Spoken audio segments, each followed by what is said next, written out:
Tiene que ésta se formó por la evolución del material sintetizado en forma abiótica en la Tierra primitiva. Las bacterias y protozoarios son los que tuvieron mayor éxito de adaptación en distintos ambientes de la Tierra. Millones de años después, los protozoarios comenzaron a engrosar y a tener fuentes de energía, y así fue como surgieron las primeras algas.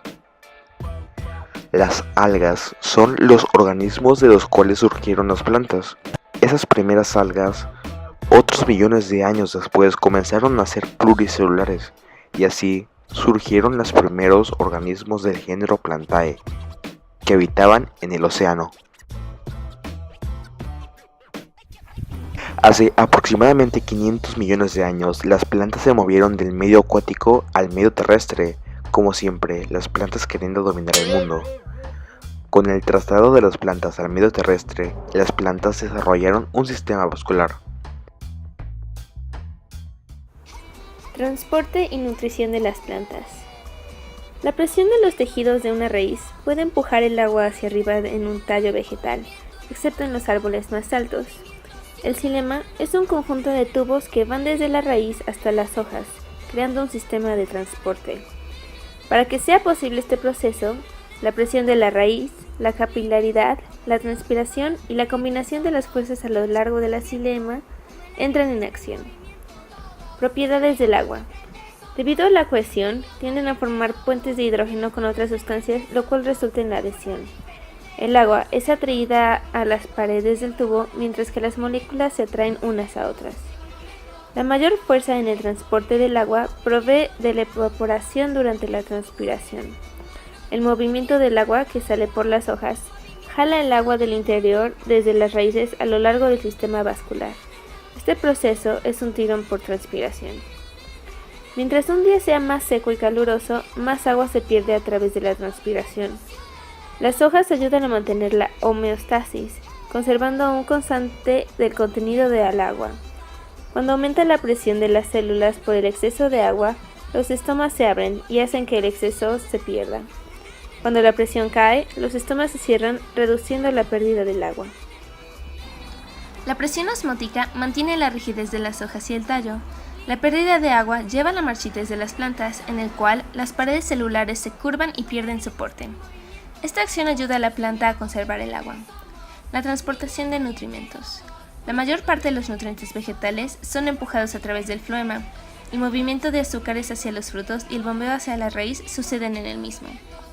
El origen del trayecto a través del floema empieza en cualquier célula donde se produce azúcar, y el destino es cualquier célula que necesite los azúcares. Conforme incrementan las concentraciones de azúcar en el floema, entra agua por osmosis desde el xilema, incrementando la presión, forzando el fluido con azúcares a moverse. Es de suma importancia conocer el impacto de las plantas, ya que éstas influyen demasiado en nuestra vida. Las plantas impactan de manera económica, ecológica e incluso biológica en nuestras vidas debido a nuestra dependencia de ellas.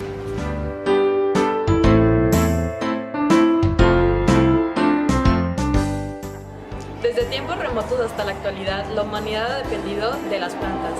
De ellas se obtienen productos para satisfacer necesidades de alimento, vivienda, energía, salud, vestido y estética.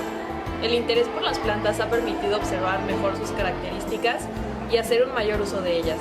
Las plantas tienen un notable valor económico, estético y recreativo, pero sobre todo ecológico.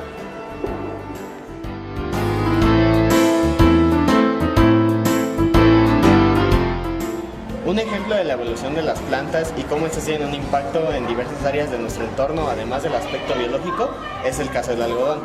Hoy en día el algodón se utiliza como método o como pieza fundamental en la economía de diversos países, ya sea en la producción o la exportación de diversos bienes pertenecientes o derivados de esta materia prima.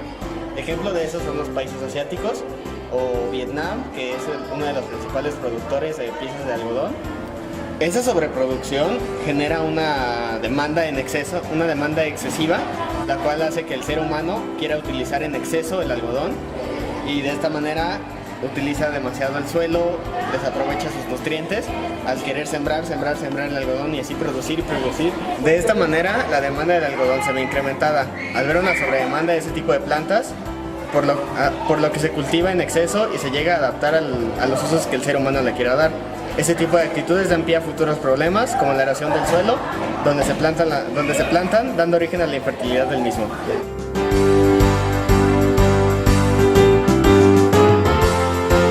El algodón es una planta que ha ido evolucionando para favorecer el uso a los seres humanos, comenzando con el 2200 a.C., utilizado en Asia no únicamente en el aspecto económico, sino también social, favoreciendo las interacciones globales con las exportaciones, pues es una planta que comenzó a ser más industrializada. Y hoy en día también es una planta que podemos seguir usando en ámbitos como pueden ser la moda, en los textiles o en la medicina, y sigue favoreciendo nuestra economía y las interacciones